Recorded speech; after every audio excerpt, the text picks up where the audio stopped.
मेरे कदम वहीं के वहीं रुक गए।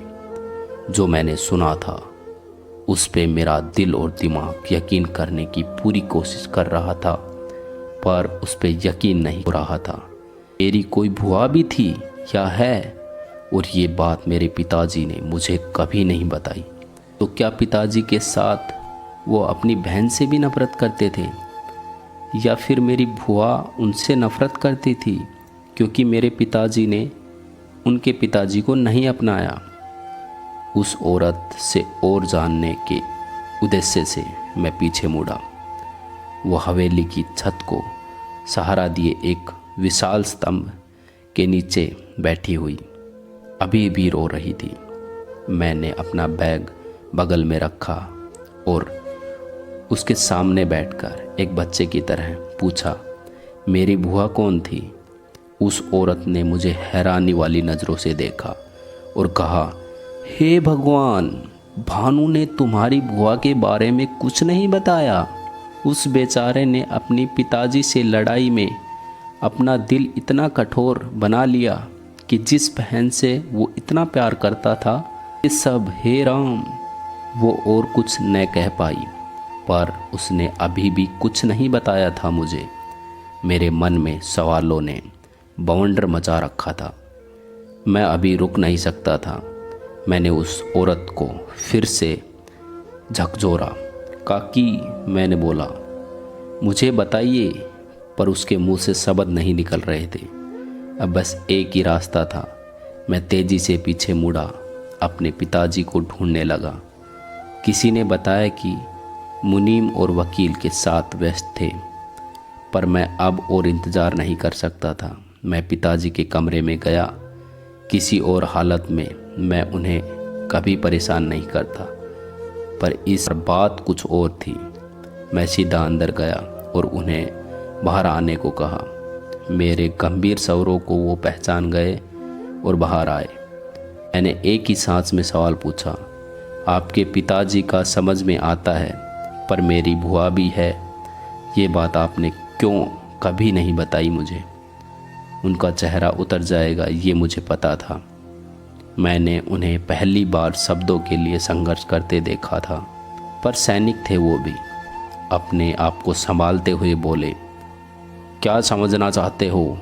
हाँ, थी हमारी एक बहन, भानुमति। वो थोड़ी हिचकिचाए, अपना गला साफ किया और फिर बोले, पर हमारे बाप ने वो भी छीन ली हमसे। बस इतना काफ़ी है तुम्हारे लिए रुद्र। बस ऐसा समझ लो कि ये जो नफ़रत है हमारी अपने बाप के लिए, बस इसीलिए है कि उस आदमी ने मेरी बहन मुझसे छीन ली। एक पूरी ज़िंदगी रुद्र, हमने एक पूरी ज़िंदगी उस दर्द और खालीपन को जिया है।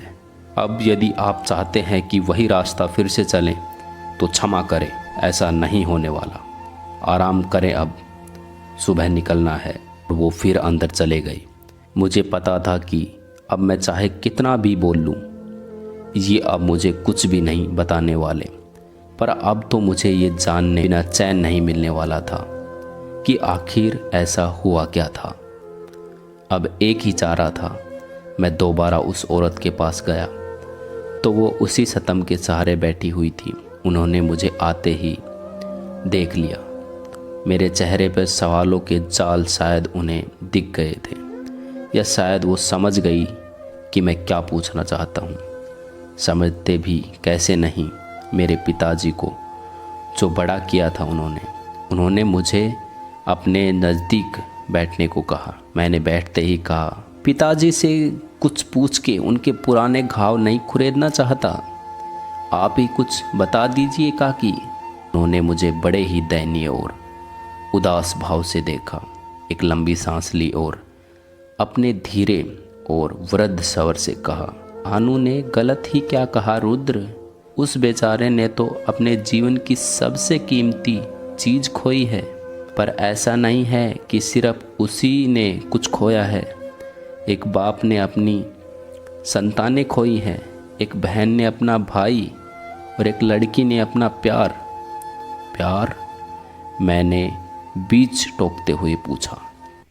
हाँ बेटा, पर पहले तुम्हें तुम्हारी भुआ के बारे में बताते हैं। तुम्हारी भुआ पूरी तरह से तुम्हारी दादी की तरह दिखती थी। वो तुम्हारी भुआ को जन्म देते ही स्वर्ग सिधार गई।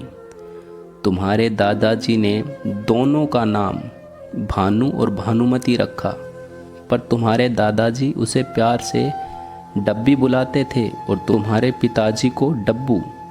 कभी ये देख के लगा ही नहीं भाई बहनों में 3 साल का फ़र्क था। धीरे धीरे मधुरगढ़ के हर घर में उन्हीं दोनों का जिक्र होने लगा। सब इन भाई बहनों के प्यार की मिसाल देते थे। भानु अपने पिता पे जान छिड़कता था। पूरा परिवार खुशी से रहता था। भानुमती तो सबकी आंखों का तारा थी। हर बापू भानु जैसा ही बेटा चाहता था। फिर समय बदला। तुम्हारे दादाजी चाहते थे कि भानु गांव की बागडोर संभाले और खेती करे, पर तुम्हारे पिता फौज में जाना चाहते थे। तब शायद पहली बार तुम्हारे पिता और दादाजी के बीच में अनबन शुरू हुई थी। ऐसा नहीं था कि भानु तब भी तुम्हारे दादाजी से प्यार करते थे, पर भानु का मानना था कि ज़िंदगी में किसी को क्या करना है ये फैसला उसका खुद का होना चाहिए। तुम्हारे दादाजी को लगा कि अगर भानु फौज में चला गया तो अपनी औलाद खो देगा, और उसी डर को उन्होंने गुस्से में बदल कर अपने भानु को परिवार या ज़िंदगी में से कुछ एक चुनने के लिए कहा। पर तुम्हारे पिताजी कम अड़ियल नहीं थे। स्वाभिमानी और गुस्से में वो पूरे अपने पिताजी पर गए थे।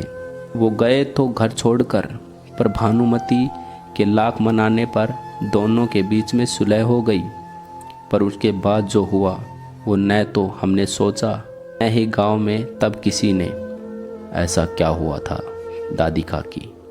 कन्हैया तुम्हारे दादाजी के लिए मुनीमगिरी करता था। बड़े ही भला इंसान था वो।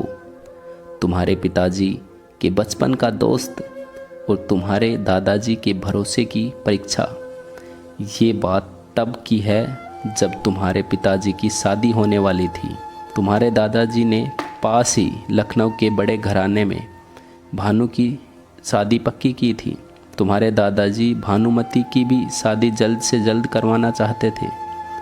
जब तुम्हारे पिताजी की शादी हो गई तब एक दिन तुम्हारी बुआ की शादी की बात चली।